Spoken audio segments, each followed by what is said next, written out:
C'est bon d'être assemblés ensemble dans la maison de Dieu. Amen. On peut remercier notre groupe de louanges ce matin.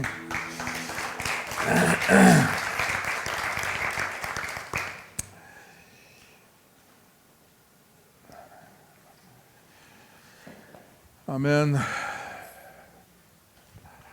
Il y en a qui ont de l'air tannants quand on les regarde. Je ne parlais pas de toi, là. Toi, tu as de l'air calme. Tu as de l'air calme. Amen. Écoutez, drôle de sentiment qui m'a envahi ce matin. Jonathan, il me dit, t'as de l'air en feu, t'as de l'air excité ce matin. Et j'y ai répondu, on dirait que je suis comme spirituellement en colère. Puis par la suite, je me disais, non, c'est pas c'est pas les bons mots. Je suis pas spirituellement en colère. J'ai juste le goût de laisser le lion de Juda qui habite en moi rugir. J'ai juste le goût de laisser Jésus prendre toute la place dans ma vie afin que j'ai un impact dans le monde autour de moi.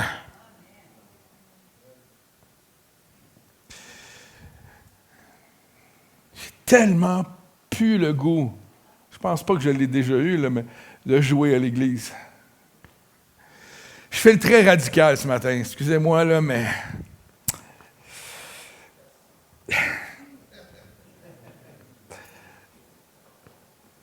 J'ai été sauvé de façon radicale.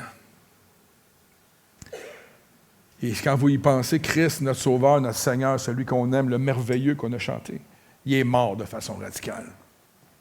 Il a vécu sur cette terre de façon radicale. Il n'y avait pas en lui aucun compromis. Il n'y avait pas en lui aucune malice. Oh, il haïssait le diable. Il haïssait les démons. Il haïssait ce qu'il fallait haïr.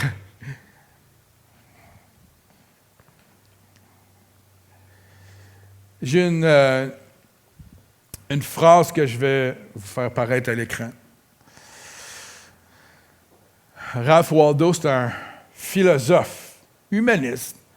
Mais sa pensée m'a touché lorsqu'il dit ceci, « Je n'entends pas ce que tu dis, car ce que tu es parle trop fort. » Wow!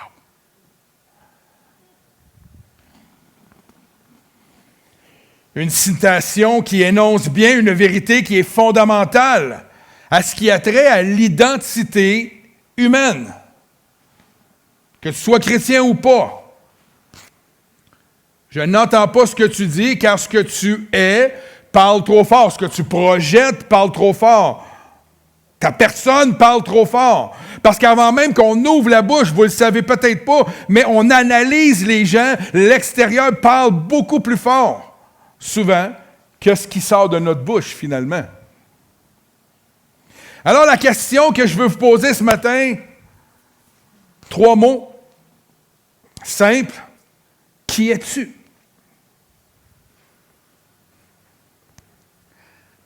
C'est simple, hein? Qui es-tu?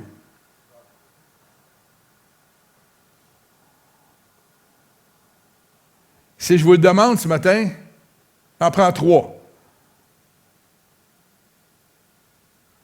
Qui a goût à se lancer? Je ne vous pointerai pas. Roland?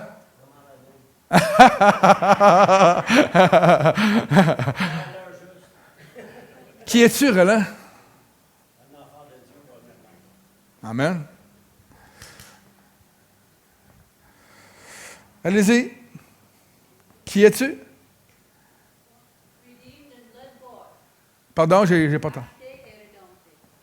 Excusez-moi, répétez. Ouais. Sauvé. Hein? Racheté. Avec une vie éternelle. Oui, Joe. Ambassadeur de Christ. C'est un gros mot quand même, ambassadeur. Amen. Allez dans n'importe qui, dans n'importe qui. Allez dans n'importe quel pays dans le monde et trouvez l'ambassadeur du Canada. c'est quelqu'un. Trouver l'ambassadeur dans n'importe quel pays dans le monde, c'est quelqu'un. Vous avez levé votre main. Moi, je suis ressuscité des morts. Oui, parce qu'on est déjà vivant pour l'éternité. On ne meurt pas, nous. Enfant de Dieu, tu ne meurs plus. La vie éternelle ne commence pas lorsque tu décèdes sur terre, elle commence lorsque tu donnes ta vie à Christ. Lorsque tu dis à Christ, oui, je le veux. Ah, ça pourrait être un beau titre de message. Oui, je le veux. Tu es uni à lui pour la vie. Ambassadeur de Christ. Évidemment, il faut comprendre que ce que nous sommes déteint sur ce que nous projetons en tant que personne. Ce que tu es parle. Au travail, quand j'étais dans un milieu séculier, qui j'étais parlait. Je n'avais même pas besoin de faire grand-chose pour être franc. Je faisais simplement vivre ma vie chrétienne. Et pour certains, ça les édifiait. Et pour d'autres, ça les dérangeait. Tu rentres, t'es joyeux, puis les autres sont toutes maussades. C'est lundi matin, hein, comme on entend souvent dire « Hey, le lundi, c'est la pire journée. » Moi, le lundi, je pétais le feu, je sortais de l'église. Ah, j'étais en feu. Je venais de vivre de quoi d'extraordinaire la veille, 2 réunions, parce que dans ce temps-là, on avait 2 réunions, hein, samedi, dimanche matin, dimanche soir. Et dimanche soir, c'était le Pentecostal Revival Night. Là, c'était les soirées où on se laissait aller dans la présence de Dieu. Et on arrivait le lundi matin, je marchais même pas, je flottais. Puis ils ne comprennent pas ta joie. Ça ne peut pas tout le temps bien aller. Oui, ça va toujours bien. Puis là, vous me dites, non, pasteur, c'est pas vrai que ça va toujours bien. Oui, ça va toujours bien. Malgré mes souffrances, j'ai Jésus. Il faut relativer les choses. Malgré la maladie, j'ai la vie éternelle. Malgré ce qui m'arrive, je suis enfant de Dieu. Malgré mes craintes et mes peurs de marcher dans un monde où on semble ne pas avoir d'autorité sur eux, nous sommes ambassadeurs de Christ. Qui est Christ? Il est le roi des rois.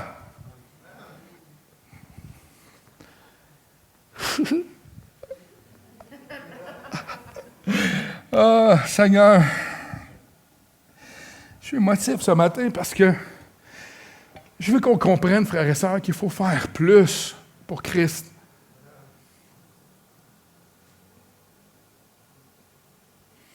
Je ne peux pas croire que cette église-là est vide.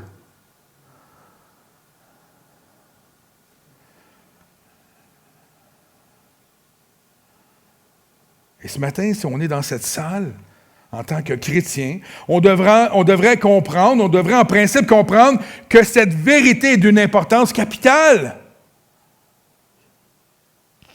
Qui tu es, c'est ça qui parle. C'est important dans le rôle de disciple de Jésus-Christ pour qu'on puisse transmettre le message de la bonne nouvelle à travers nos relations interpersonnelles, à travers qui nous sommes. Frères et sœurs, le christianisme, la vie chrétienne, l'Église est basée sur Christ et sur rien d'autre. Êtes-vous surpris? C'est pas basé sur moi. La vision de cette Église n'est pas basée sur la philosophie d'un homme. Elle est basée sur cette parole-là qui est la parole de Dieu. Une Église centrée sur Christ, c'est ce que la Bible nous enseigne. Et une Église avec des gens qui ont un cœur pour leur prochain, c'est ce que la Bible enseigne. C'est les 2 seuls points uniques de la vision de l'Église Emmanuel. Amen? Elle est pesante, cette Bible-là. C'est la parole de Dieu, c'est pesant.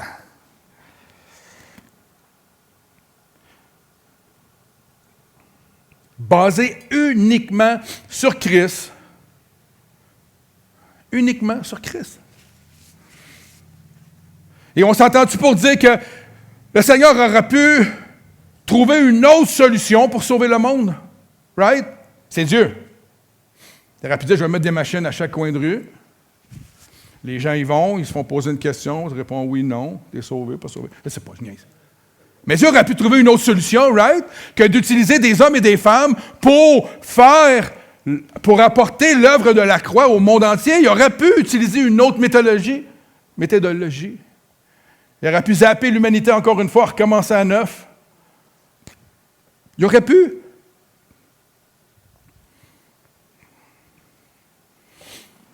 Mais non, il est venu lui-même, en personne. C'est tout un gentleman. Il est amoureux de nous. Jésus nous aime. Le Père nous aime. Le Saint-Esprit, malgré nos faiblesses de tous les jours, marche avec nous. Puis souvent, je suis sûr qu'il attend continuellement que vous lui preniez la main le matin quand vous vous levez pour marcher avec lui. On n'est pas conscient que l'Esprit de Dieu est avec nous. Il marche avec nous. Nous pouvons tellement être puissants et forts. Prends la main de ton Seigneur à tous les matins.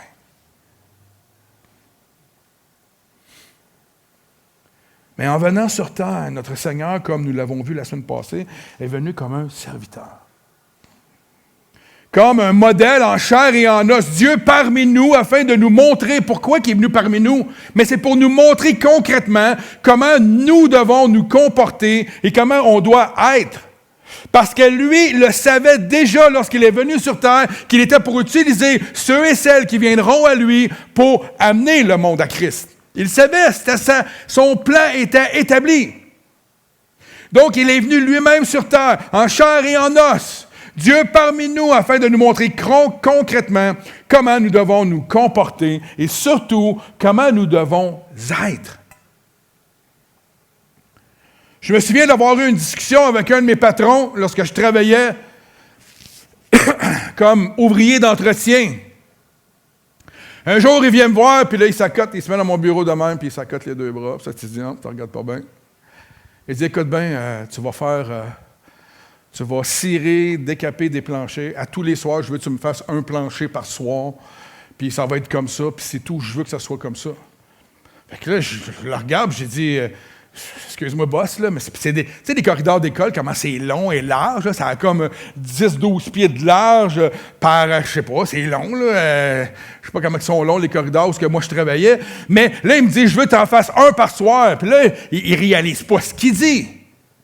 Là, je lui dis, écoute, c'est impossible. C'est impossible. Ouais, mais ça va prendre à peu près combien de temps faire un plancher? 2 heures? Non, c'est 4, 5, 6 heures, tout dépendant de la grandeur. Ça dépend qu'est-ce que tu fais. Est-ce que tu décapes complètement le plancher? Il y a différentes étapes. Tu dois le mouiller, le sécher, le mouiller, le sécher. À plusieurs reprises, c'est le séchage qui est long. C'est pas de faire le travail, mais les étapes sont longues. J'ai dit, c'est impossible. Là, il était frustré. Mais c'est sûr qu'il ne pouvait pas comprendre ma réalité parce qu'il n'avait jamais été sur le plancher. Oh, hein? Pour faire des planchers. Alors pour lui, c'était difficile de comprendre ma réalité. Il ne pouvait pas comprendre ma réalité. Mais notre Jésus comprend tout de nous. Pourquoi? Pourquoi il comprend tout de nous? Non seulement il nous a créés, il sait comment nous sommes conçus, comment nous sommes faits, il connaît nos émotions, il connaît tout de nous. Tu ne peux pas dire au Seigneur, Seigneur, comment ça tu ne me comprends pas? Non. C'est plutôt, comment ça je ne te comprends pas? Non seulement il nous a créés, mais il est également venu vivre dans ce monde comme nous. Il a subi les mêmes influences du monde que nous subissons. Il a subi les tentations du diable sur lui qu'il a vaincu et résisté. Amen. Nous ne pouvons pas dire au Seigneur, tu ne peux pas comprendre parce qu'il est le modèle parfait, il est le mentor et rien, on l'a chanté ce matin, n'est comparable à lui. Quand j'étais un jeune et je voulais devenir gardien de but professionnel, j'essayais de copier le meilleur. Dans ce temps-là, c'était Patrick Roy qui était le meilleur gardien de but dans la Ligue nationale. Et mon objectif, c'était pas de copier le gardien de but auxiliaire de l'équipe Z. Non, non, non. Je copiais le meilleur. Et encore aujourd'hui, c'est très rare que quelqu'un me dise c'est qui le plus piètre des joueurs de hockey, je veux devenir comme lui. Non. Je veux devenir le meilleur. Les jeunes, pourquoi ils ont comme idole un gars comme Crosby ou les meilleurs joueurs de sport, où on pourrait prendre n'importe quel modèle, que ce soit dans le sport ou pas. Pourquoi on focus sur le meilleur? Parce que c'est très rare qu'on décide d'aller vers le plus pourri de tout le groupe. Je veux devenir chef cuisinier. Mon objectif, c'est de faire du craft dinner tout le temps. Faut pas à l'école pendant 4 ans parce que toi, tu as le goût de faire du craft dinner. J'ai rien contre le craft dinner. Malgré que. Ça peut être très nocif, là. On a chanté tantôt qu'il est incomparable. Il est l'étoile du matin. The best of the best. Le meilleur des meilleurs. Est-ce qu'on est d'accord ce matin? Il n'y a rien de comparable à Jésus. Et il est venu sur terre pour nous montrer comment faire. Pour dire, regardez-moi, je suis le modèle parfait, copiez-moi. J'aurais pu mettre comme titre, vous allez le voir dans quelques instants, copie-coller.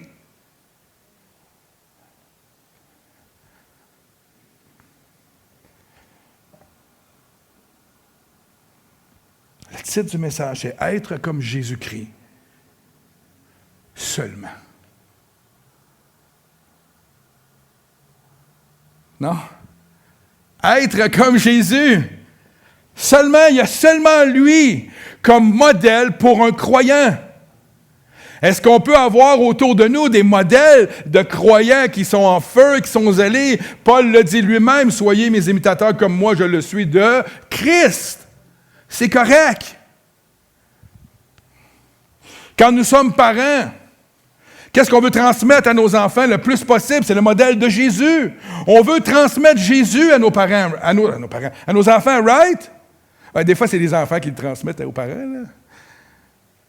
Et si nous réussissons, il y a une grosse partie de notre travail d'éducation qui sera fait, right? On pourra dire que c'est une réussite. Car nous savons très bien que les jeunes copient en grande majorité les parents dans leur enfance. Je dis bien enfance, pas adolescence, enfance.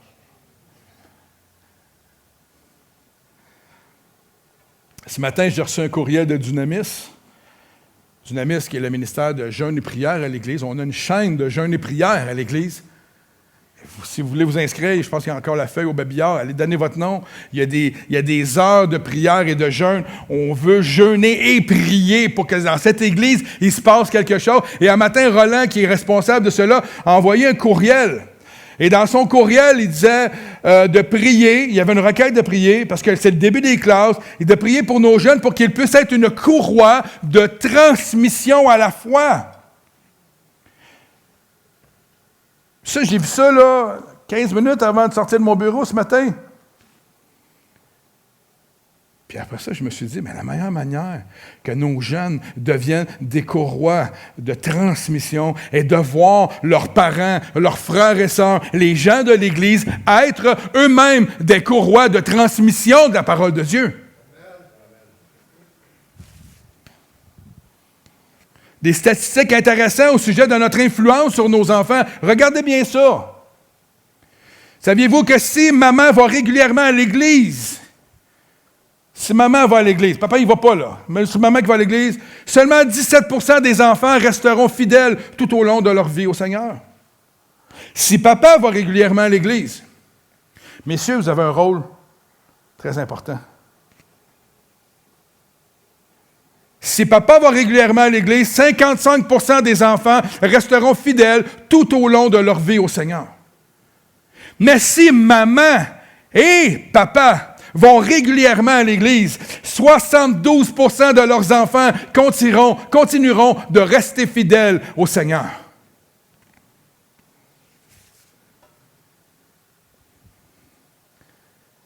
le procédé de mentorat ou le procédé d'être un modèle, un exemple, c'est comme ça que Jésus a décidé de fonctionner.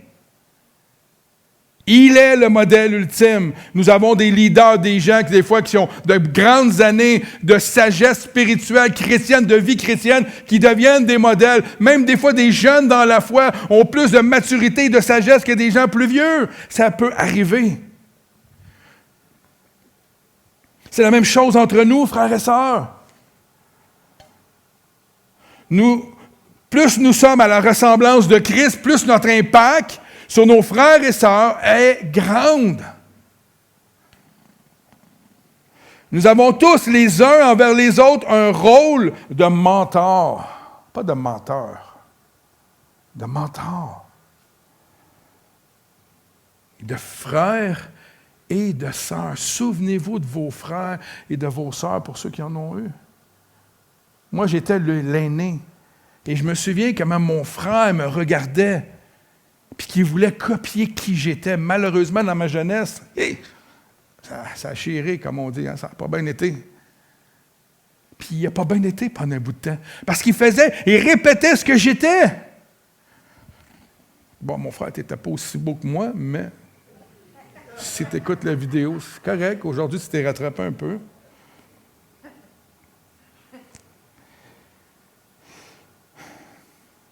On est appelés à être des modèles, frères et sœurs, les uns envers les autres. Êtes-vous d'accord avec moi ou je suis tout seul le matin? Tous les jeudis soirs, depuis 2 ans et demi, je fais du mentorat avec 2 étudiants d'un programme jeunesse que le district du Québec a mis en place pour les départements de jeunesse. C'est des jeunes qui sont présentement impliqués dans leur ministère jeunesse à travers les églises du Québec et qui, à l'aide du programme de mentorat, à l'aide de mentors, de gens d'expérience comme moi et d'autres pasteurs, cherchent à s'équiper pour avoir un ministère qui est plus efficace et devenir des leaders qui sont inspirants et influents.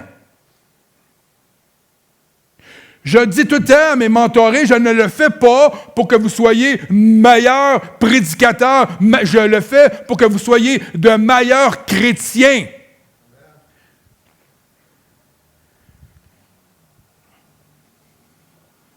Et cette semaine, on a abordé une thématique qui est, à mon sens, à moi, probablement une des plus importantes dans le leadership, excusez, et même dans la vie chrétienne en général. Et la thématique, c'était être authentique et vrai. Wow! Quand j'ai vu ça, la vidéo, j'ai fait que je vais avoir du fun avec eux aujourd'hui. C'est vraiment intéressant. Je leur disais que pour gagner la confiance et le respect de leurs jeunes, ils doivent être vrais.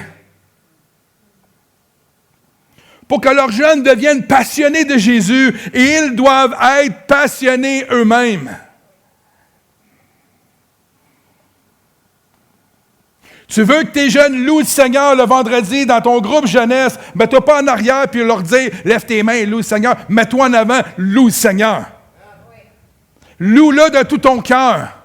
Tu es un parent, lis ta parole devant eux. Assis-toi dans le salon, lis la parole de Dieu pour qu'ils te voient lire. Loue le Seigneur pour qu'ils entendent louer. Je suis béni, ma fille Mélie-Rose aime la musique que j'écoute. Et j'écoute uniquement de la musique chrétienne. Je suis béni. Elle dit, tout est cool, papa. Elle est cool, ta musique. C'est le fun pour un papa de se faire dire ça. Elle ne dit pas que je suis cool, elle dit que ma musique est cool.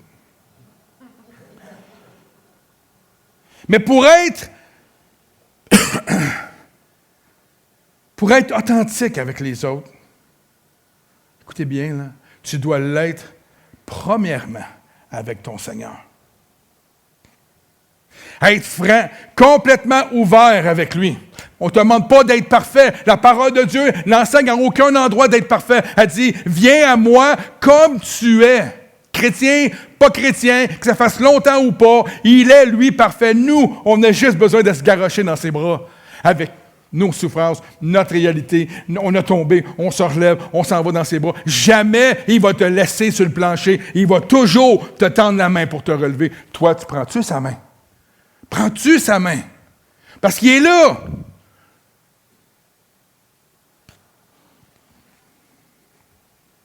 Être humble devant lui en reconnaissant tes faiblesses. C'est ce que je leur disais. Comme leader, on n'est pas champion dans tout. On a des faiblesses, on a des choses dans lesquelles on n'est pas des experts. Entoure-toi de personnes qui sont bonnes dans ça. Mais si tu regardes dans ta vie, quand tu as des faiblesses, va vers des personnes qui, eux, peuvent t'aider. Va vers ton Seigneur. Arrête d'avoir de la crainte. Ce n'est pas un concours de beauté, être chrétien.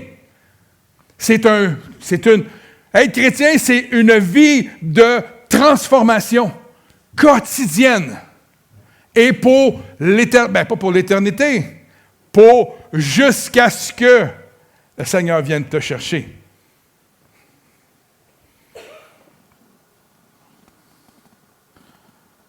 Je leur expliquais que si tu n'étais pas toi-même, authentique et vrai avec ton Seigneur, ça va paraître devant les jeunes et ils vont le ressentir. Pour avoir exercé un ministère jeunesse pendant des années, croyez-moi, les jeunes sont assez transparents.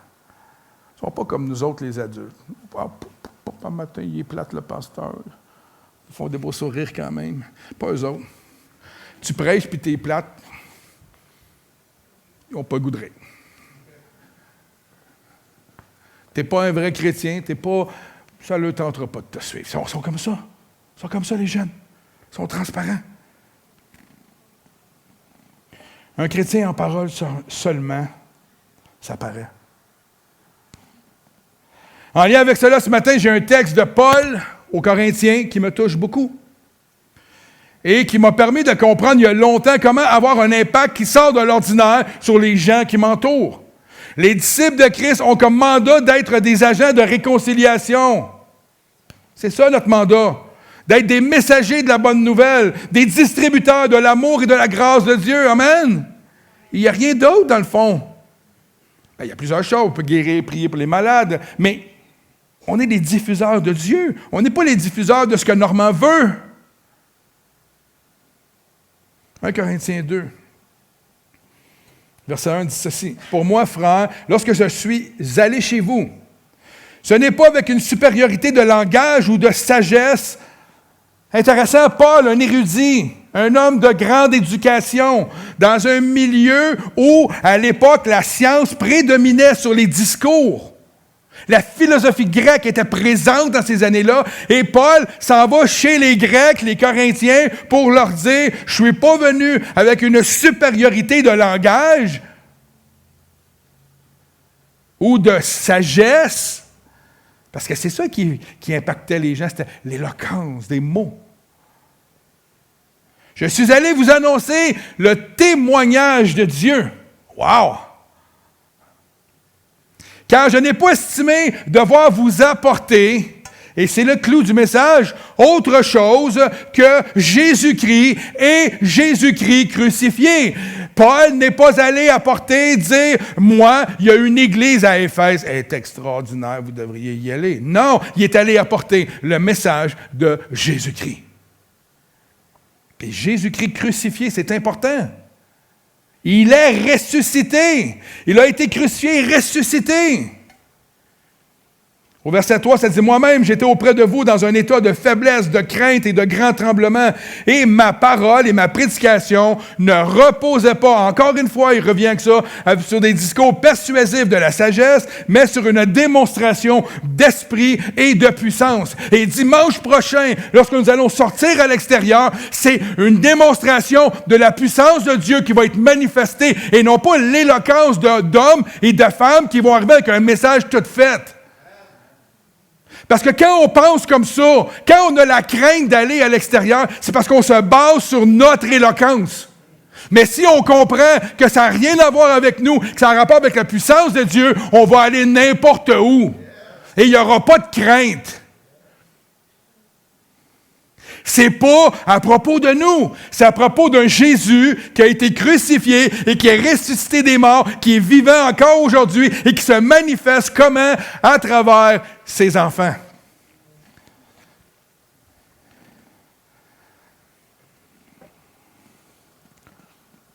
Ma prédication ne reposait pas sur des discours persuasifs de la sagesse, mais sur une démonstration d'esprit et de puissance. Mais regardez bien la suite, comment c'est important. Afin que votre foi fût fondée. Si tu arrives avec un message sans puissance, mais qui donne l'information de Jésus, les gens, des fois, peuvent accepter, mais ça ne vient pas transcender leur être entier. C'est des messages vains. On peut parler de Jésus. J'ai parlé souvent de Jésus à des gens qui ne reçoivent rien. Des fois, ce n'est pas de notre faute. Des fois, je ne sais pas, on ne comprend pas tout. Mais si on réalise que ce n'est pas à propos de ce qui sort de notre bouche, mais à propos de la puissance de Dieu, des fois, tu n'as même pas besoin de parler. J'ai été dans des situations avec des gens, ça fait 5 minutes que j'étais avec la personne, j'ai dit que je suis chrétien, puis elle me dit « Oh, j'ai déjà quelqu'un qui m'a parlé de Jésus. » Puis là, j'ai ouvert la... J'ai dit 2-3 minutes, la personne a dit « Je veux donner ma vie à Jésus. » J'ai rien fait. Je me suis dit « Voyons, ça peut pas être facile de même tout le temps. » Là, je sors sur le coin, je vais voir le gars qui était sur le coin, il me dit « Dégage. » OK, c'est pas tout le temps de même. Mais c'est ça la réalité. Dieu se manifeste puissamment. Il touche les gens. J'ai vu des gens guéris. On a vu des guérisons ici. Come on. C'est pas à propos de nous autres. Afin que votre foi fût fondée, non sur la sagesse des hommes, mais sur la puissance de Dieu. Ce que vous connaissez aujourd'hui de Jésus-Christ, c'est parce que, de façon puissante, Dieu s'est révélé à vous et c'est venu s'enraciner en vous parce que c'était au-delà de la sagesse humaine.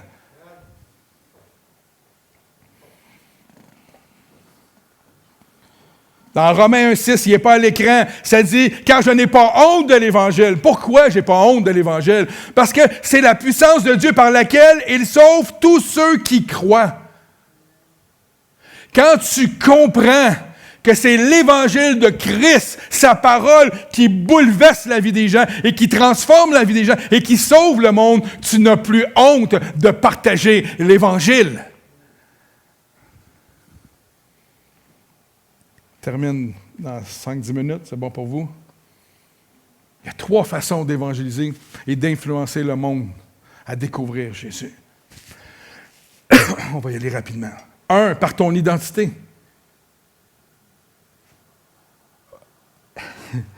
Par notre identité.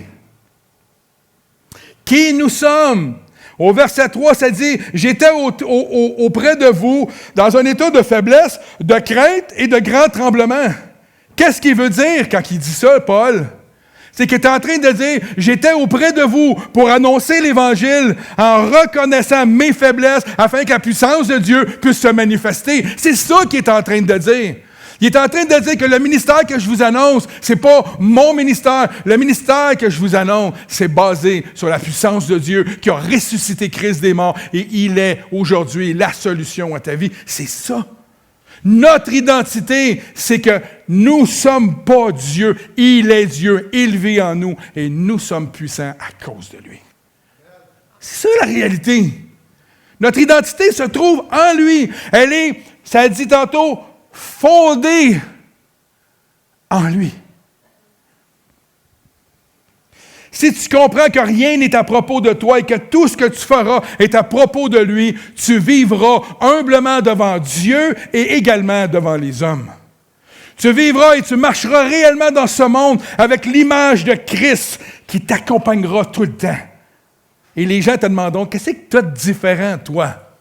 Ça m'est souvent arrivé. Je suis sûr que ça vous est déjà arrivé. Qu'est-ce que tu as que moi, j'ai pas? Ça il y a de quoi dans tes yeux? Les gens le sentent.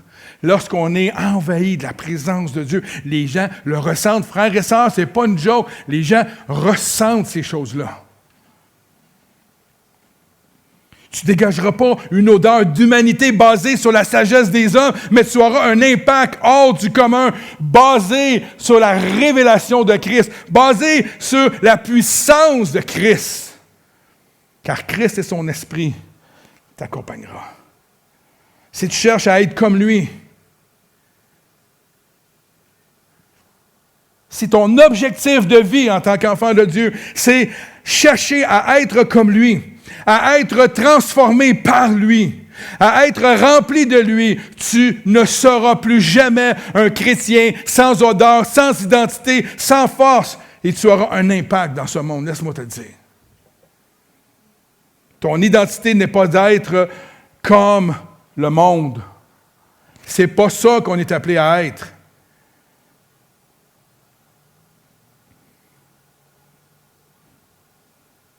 Ce n'est pas de copier le monde. Parce que Christ est venu nous sauver du monde. Romains 12, 2 dit ceci. Ne prenez pas comme modèle le monde actuel. Wow! Mais soyez transformés, c'est ce que je vous disais tantôt. C'est une vie de transformation à tous les jours, la vie chrétienne. Une vie de transformation renouvelée dans notre intelligence pour pouvoir discerner la volonté de Dieu. Deuxièmement, par ton témoignage. J'ai beaucoup aimé le verset 1 qui dit « Je suis allé vous annoncer le témoignage de Dieu ». Il n'a pas dit « Je suis allé vous annoncer mon témoignage ». Je suis allé vous annoncer le témoignage de Dieu. Parce que c'est Dieu qui l'a transformé, c'est son histoire, c'est son témoignage, c'est sa solution pour le monde. Ton témoignage est ton évangile. Frères et sœurs, ton témoignage est ton évangile dans le sens que ce que Christ a fait dans ta vie mérite d'être raconté à même titre que les apôtres dans les évangiles. Je vous dis. Ton témoignage, c'est ton CV. Ton témoignage, c'est ta carte de visite, c'est ton site web, c'est ta page publicitaire, c'est ton fil d'actualité Facebook. Ton témoignage n'est pas basé seulement le jour où tu t'es converti et le avant et le après. Parce que ça arrive une fois.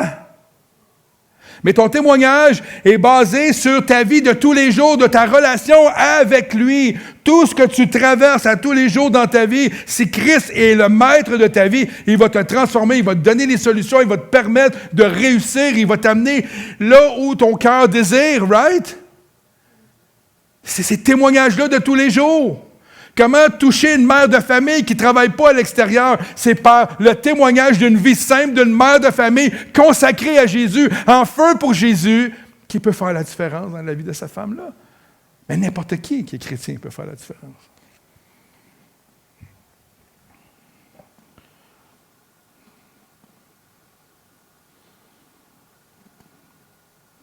Si le Seigneur fait partie de ta vie, et que tu es en relation avec lui, je dis bien à tous les jours, il répondra à tes prières, il t'aidera à gérer tes émotions, il te permettra d'être confiant en toi parce que tu sais qu'il est avec toi. Tu sais que tu as besoin de lui. Tu ne douteras plus, tu avanceras tous les jours de ta vie et c'est là qu'il y aura des changements tous les jours dans ta vie et tu auras continuellement des témoignages puissants à raconter. Il y a un frère dans l'église que je suis à tous les jours. Sur Facebook, il va mettre des choses qu'il vit. Et ça vient, moi, m'encourager. Ça m'édifie moi-même dans la foi d'entendre les témoignages de sa propre vie. Nos vies peuvent percuter la vie des gens parce qu'ils sont simples comme nous. On est des gens ordinaires. On peut toucher la vie des gens parce que Christ vient bouleverser nos vies. Lorsque tu te confies en lui, et que tu es en relation avec lui tous les jours, c'est lui qui dirige ta vie, qui dirige tes pas. Il te conduit sur des sentiers qu'il avait déjà tracés pour toi. Vis pour Jésus et tu pourras raconter sa vie. Tu pourras dire, je vais te témoigner de Jésus. Amen. Troisièmement, par ton intégrité. Ah, l'intégrité, c'est un grand mot. Au verset 4, il dit « Et ma parole et ma prédication ne reposaient pas sur le discours persuasif de la sagesse, mais sur une démonstration d'esprit et de puissance. » Il reconnaissait que ça n'avait rien à voir avec lui. Être intègre, c'est de comprendre ce principe-là, que tout est à propos de Jésus. Amen. L'intégrité, c'est de reconnaître comme Paul sa faiblesse devant les hommes face au mystère caché du royaume de Dieu et de comprendre que le message de la bonne nouvelle est une démonstration d'esprit et de puissance afin de persuader les gens qui vont l'entendre. Si le monde n'est pas capable de voir la différence entre toi et eux, c'est parce qu'il y a un problème. Pour moi, l'intégrité commence par l'obéissance envers Dieu et sa parole. C'est ça l'intégrité. L'intégrité, ce n'est pas seulement de payer ses taxes et de ne pas travailler sous la table au noir, mais c'est dans ta relation quotidienne avec Dieu. C'est ça l'intégrité. Tu es le mot chrétien. Christ t'a donné le mot de chrétien. Sois chrétien. Vis pour lui. Tout découle de ça. Notre relation au quotidien. Si tu es rebelle à toute autorité autour de toi, c'est que tu es probablement rebelle à Dieu aussi. Parce que Dieu dit dans sa parole de respecter les autorités.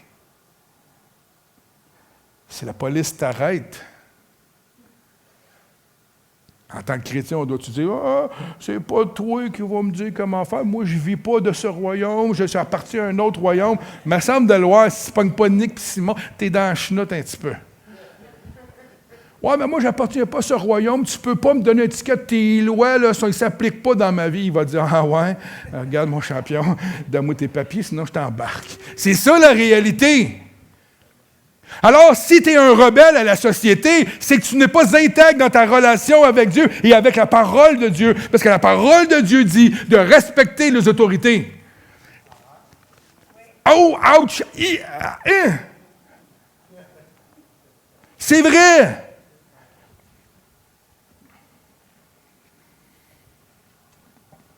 Si tu n'es pas intègre dans le royaume des hommes, tu ne l'es probablement pas dans le royaume de Dieu.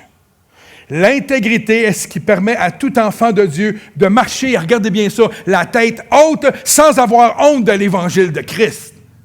Parce que tu ne marches plus dans la gêne, tu ne marches plus accablé parce que l'ennemi vient te dire « Ah, tu n'es pas assez un bon chrétien, ah, tu n'es pas assez ci, ah, tu n'es pas assez saint. » Tu peux lui dire au diable quand il vient te dire ça, tu dis « Je le sais. Je le sais que je suis faible encore parce que je suis un être humain encore. Et je le sais, mais mon Seigneur le sait aussi que j'ai péché. Mon Seigneur le sait aussi. Tu es intègre avec ton Dieu. Il connaît tout de toi. Il sait tout de toi. Tu partages tout de toi. Tu mets ta confiance entièrement en lui. Le diable, qu'est-ce qu'il va faire? Il va arrêter d'aller te murmurer des choses à ton oreille parce qu'il sait que tu es inébranlable, parce que tu es intègre avec ton Dieu et avec sa parole.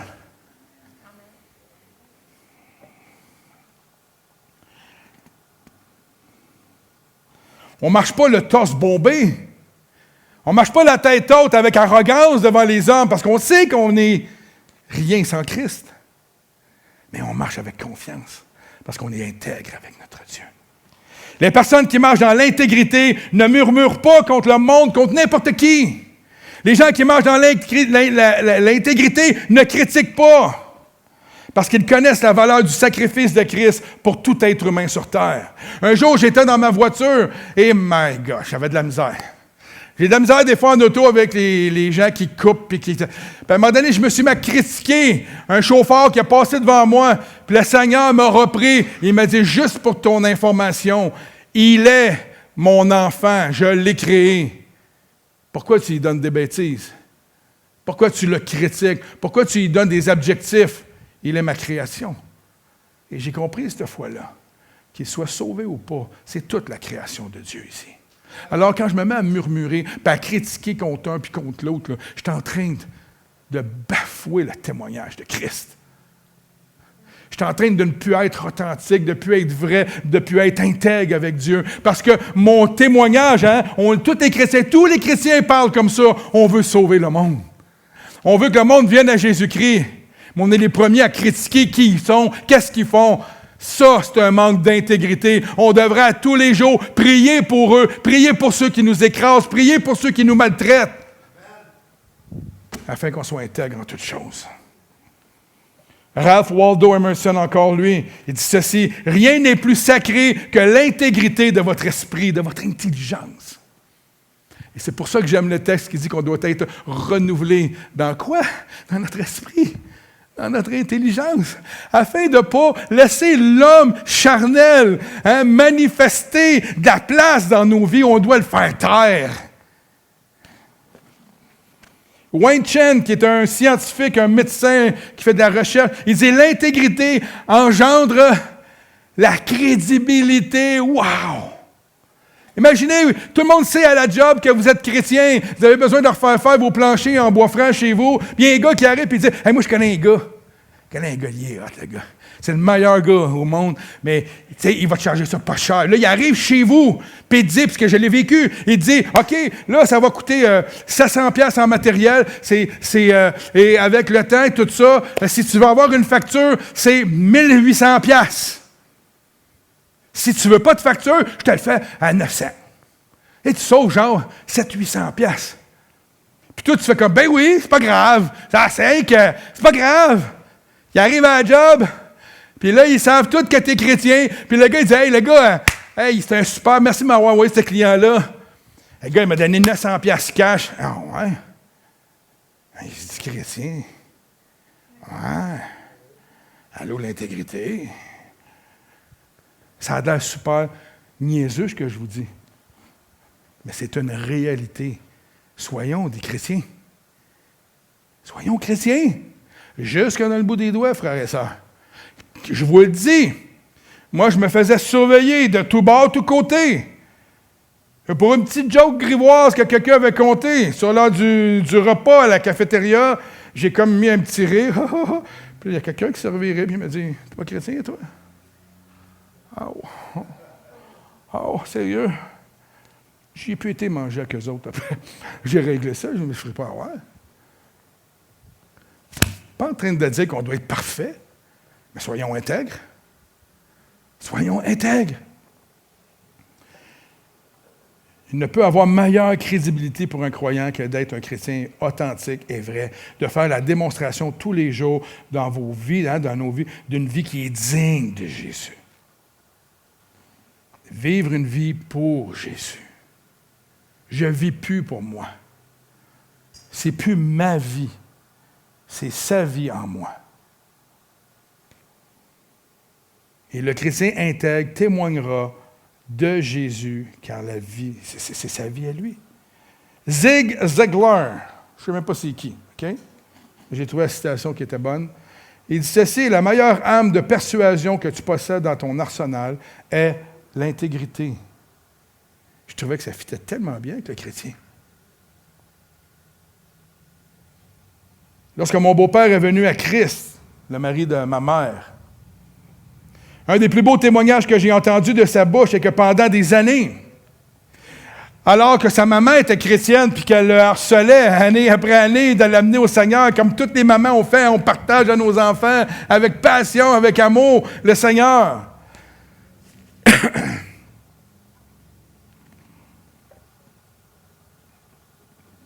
Et un jour, il a dit, après avoir donné sa vie à Jésus, ce qui l'avait touché, c'était de voir moi et mon épouse être ce que nous disions comme discours. Ils avaient un chalet au lac Champlain, et c'est quand même 1 heure et quart de Ville-la-Salle où on allait à l'église. Et le dimanche matin, je faisais la communion. Dominique servait on servait de différentes manières à l'église. Et on partait, puis on disait, on s'en va à l'église. On partait à 6 heures le matin, on s'en allait à l'église pour pouvoir servir dans l'église. Puis lui, il nous disait tout le temps, ben là, mais faites-vous remplacer, c'est pas grave, même si vous manquez. Puis là, on lui disait, non, c'est important. C'est important, on sert notre Seigneur, on sert nos frères et sœurs. Et lui, notre discours était accompagné par nos actions. Et c'est ce qui l'a conduit à croire que Jésus était réel. Imaginez, je faisais rien de bien extraordinaire, je faisais le son, je faisais la communion, là, je remplissais 300-400 bouteilles, des petits morceaux de pain. Je lui témoignais même pas l'Évangile, je lui parlais même pas de Jésus, mais parce qu'il voyait mes actions, accompagnaient mes paroles, accompagnaient ce que moi je croyais, il a cru en Jésus-Christ. Comment? C'est un beau témoignage. Nos actions, comment on vit là, vous ne savez pas ce que ça peut créer dans la vie des autres. Peut-être qu'un jour, quelqu'un va passer chez ton voisin, puis il va lui témoigner Jésus-Christ. Puis il va dire, c'est vrai que mon voisin, c'est vrai que Dieu existe, parce que quand je regarde mon voisin aller, ça paraît.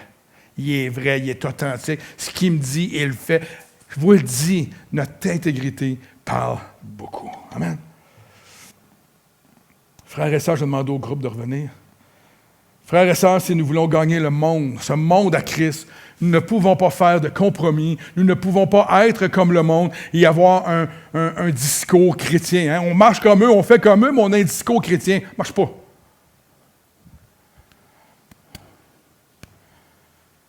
Tu ne peux pas être fédéraliste et dire aimer le PQ.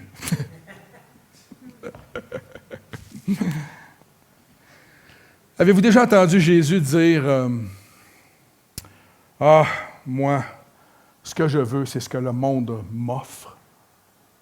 Non. Avez-vous déjà entendu Jésus murmurer ou parler contre les autres?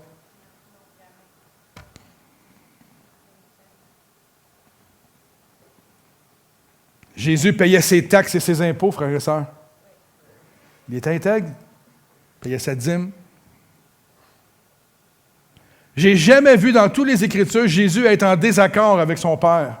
Jamais. Jamais, jamais, jamais. Je ne l'ai jamais vu non plus ne pas obéir à son Père. Jamais.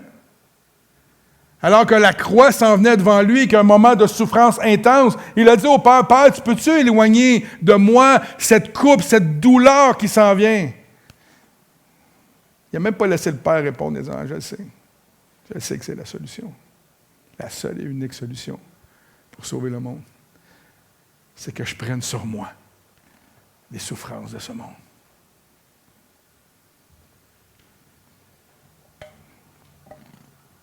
J'ai jamais lu Jésus chercher à vivre comme il voulait vivre. Et dire, moi, je me fous bien de ce que les autres pensent. Moi, je veux vivre ma vie comme moi, je décide de la vivre. Il disait, Jésus, je fais tout ce que j'ai vu le Père faire. Tout ce que je fais, je l'ai vu dans mon modèle parfait. Je fais ce que le Père fait. Si l'objectif de Dieu, frères et sœurs, c'est l'objectif du Père, est de nous rendre semblables à Christ, parce que la parole l'enseigne, je n'ai pas sorti les versets, il y en a plusieurs, nous devons, nous aussi, tout faire pour nous éloigner de ce qui nous éloigne d'être comme Christ. Si l'objectif du Père, c'est de nous amener à être comme Jésus-Christ, éloigne-toi de ce qui t'éloigne de Jésus-Christ. Pour être en mesure d'avoir une vie d'impact et de conduire des gens à Christ, nous ne devons pas compartimenter nos activités chrétiennes, notre vie en général. Évangélisation, louange, prière, travail. Je suis chrétien là, je ne suis pas chrétien là. Ici, quand je fais du sport, j'ai le droit de planter tout le monde dans la bande au hockey parce que ça a glace, je lui demanderai pardon après. Non. Tu es chrétien tout le temps. L'évangélisation, ce n'est pas quelque chose qu'on fait une fois par mois. C'est un style de vie. C'est la vie. Tu possèdes Christ en toi. À tous les jours de ta vie, tu te dois d'être en formule évangélisation. Tu dois toujours être conscient de ton environnement et être prêt à tout instant, à tout moment, d'influencer, de partager l'Évangile, que ce soit par des gestes de bonté, d'amour, peu importe comment, tu dois être conscient de ça. La prière, ce n'est pas l'activité du mardi. C'est tous les jours. La Bible dit, soyez continuellement en prière. Tu ne peux pas être à genoux en conduisant ton auto, right? On est d'accord? Être en prière, c'est être en connexion continuellement avec Dieu. À tout moment, à tout instant, d'être conscient que Dieu est là et que tu peux t'adresser à lui. Tu peux être en train de témoigner à quelqu'un et prier en langue puis dire, Seigneur, aide-moi parce que lui, il a besoin de toi. Une vie de prière. La louange, ce n'est pas le dimanche matin seulement, mais inonde ta maison de louange, ta voiture de louange. Loue ton Dieu. L'intimité avec Dieu doit être en tout temps. Ce n'est pas quelque chose qui se fait. Je me lève le matin à 6 heures, j'ai un temps d'intimité, le restant de la journée, je fais ce que je veux, j'envoie promener tout le monde, je suis fâché après tout le monde. Non, pas la vie chrétienne, ça. Jésus, notre modèle, était en tout temps le Messie. En tout temps, il était le Fils de Dieu. En tout temps, il était le Fils de l'homme, prêt à nous servir. Il ne prenait pas une pause de temps à autre. Et quand il prenait des pauses à la montagne, c'était pour aller prier son Père. En tout temps, il voulait être ce que le Père lui demandait d'être. Alors, si vous voulez bouleverser le monde pour Christ, vous voulez impacter le monde pour Christ, laissez donc Christ vous impacter et vous bouleverser. Lorsque le Seigneur vous bouleversera assez, vous serez en feu pour lui et vous serez prêt à bouleverser le monde. C'est ça que j'avais à dire ce matin.